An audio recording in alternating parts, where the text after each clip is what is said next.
With the Seder of Beraishis beginning the Shabbos Kodesh, we get to begin our study and a relearning of the Torah HaKadosh once again for a new year. And in the laning that describes the creation of the world, we know that when it came to the seventh day, we read as we recite in the Kiddush, Vayechal Elohim bayom hashvi'i, that literally means, and HaKadosh Baruch Hu completed on the seventh day the work that he had done, Malachto Asher Asa. Vayishpos b'yom hashvi'i, and then he rested on day number 7, Mikol Malachto Asher Asa, from all the creations and all the work that he had wrought.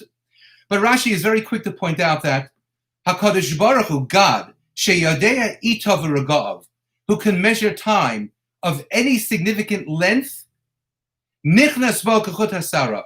HaKadosh Baruch Hu was able to enter day number 7 in such immediacy and such exactitude from the completion of day number 6 that to the human eye, Nireh Ke'ilu Kolabo Bayom, it would appear as if that the work that HaKadosh Baruch Hu finally finished during the Sheshis Mei Beraishis really spilled over an instant into day number 7.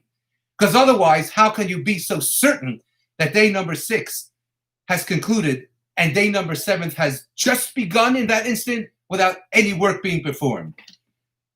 But HaKadosh Baruch Hu can do that. And that's exactly what HaKadosh Baruch Hu did.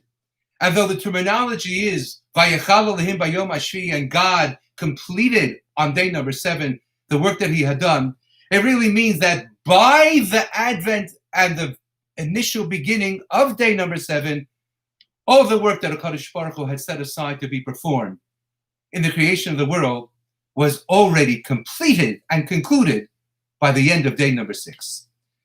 But Basar V'Dam, says Rashi, She'eni Yodea Itov V'Regav, but people, man, who is unlike God in every form and who cannot utilize time in the same way that HaKadosh Baruch Hu does, and he cannot measure time in the same way that God can, we can't come to the end of day number 6 and then begin day number 7 with all of its kedusha, all of its holiness in a flash of an instant, because my watch's time will be different than yours, and yours will be different than the watch on the wall, etc., etc. And therefore, indeed, all of us know that with lech benchen, with the lighting of candles, women usher in Shabbos early, and men, in order to daven mincha, have to begin mincha early enough to usher in Shabbos Kodesh. And whether one waits, whether one begins Shabbos 18 minutes early or 20 minutes early, whatever the shear is, or 2 minutes early, but one should never cut it so close. Man, she'eino yodea itov v'regav, tzarich lahosim echol ala kodesh. We cannot finally measure as God does. Then therefore we have to take from the chol, from the mundane, and from the mundane of the week, add it on to Shabbos Kodesh, and start Shabbos anew, really somewhat earlier than the 7th day actually begins. When I saw this Rashi this year, and I've seen it, I don't know, for over half a century and more, something struck me, and I'd like to share it with you. Rashi says in the name of Rabbi Shimon Omer, Basar V'Dam, She'eni Yodea Itov V'Regav. It's not just that we cannot measure time like the Rabbanu Shalom and have to therefore begin Shabbos early, as it were, but rather, Basar V'Dam She'eni Yodea Itov V'Regav. Human beings who never know the longevity of their lives are always running around in life, Tzarech lahosim echol ala kodesh, looking forward to events that we refer to as milestones. A bar mitzvah, a bas mitzvah, a bris, a naming of a baby girl, a chuppah, a chasana, a birth of a child, a birth of a grandchild, a birth of a great-grandchild, a trip to Eretz Yisrael, a family gathering when everyone is healthy and present and accounted for, an anniversary, a birthday. All of these we refer to as milestones. You know what the definition of a milestone is? The definition of a milestone, the way that we typically use it is an event worth looking forward to and an event worth experiencing. But all the other days of our lives, well, they're just Yom Rishons through Yom Hashishis. There's just Sunday, Monday, Tuesday, Wednesday, Thursday, Friday, and even Shabbosos. but they're not even Shalosh Regalim, and they're not Rosh Hashanah Yom Kippur. They're not milestones.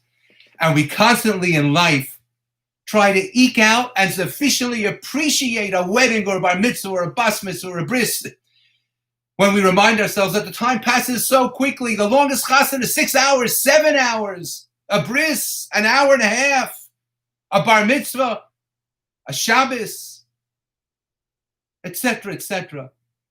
We long and look forward and mark on the calendar those milestones because they enrich our lives and they give our lives meaning.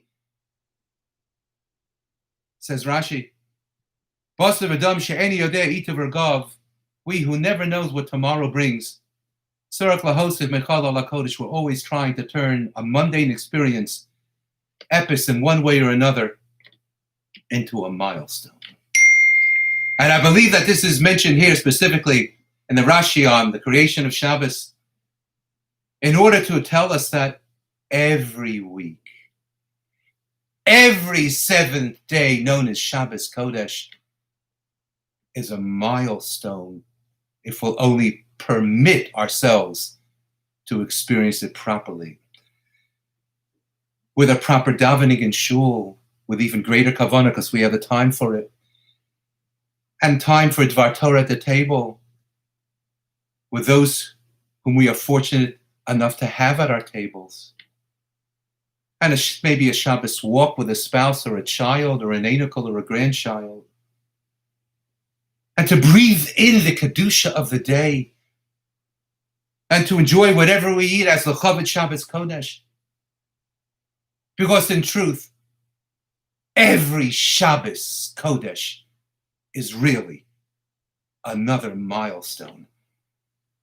And as we go forward into this year, Shabbos Beraishis, let's try to work on that. Let's try to feel it. Let's try to remind ourselves that we don't have to wait for the brisos and the bar mitzvahs and the bas mitzvahs and the chasanas. But every Shabbos Kodesh comes around and we can understand exactly what it has to give us. Before I wish you a good Shabbos, a simple and quick bakasha from you. My sister-in-law, Dr. Aviva Weisford, Aviva Bas Sheina Chana, has COVID in the hospital, and she needs all of our tefillos. She is the most sublime of all individuals in her fortitude, in her wisdom, in her hadracha to others, in her endless trillion chasadim performed on behalf of others.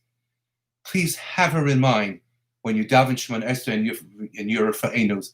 Please make a mishaberach if you're fortunate enough to be in Shabbos Kodesh in Shul. Make a mishaberach for Aviva Bas Sheina Chana. I thank you so much and have a wonderful Shabbos.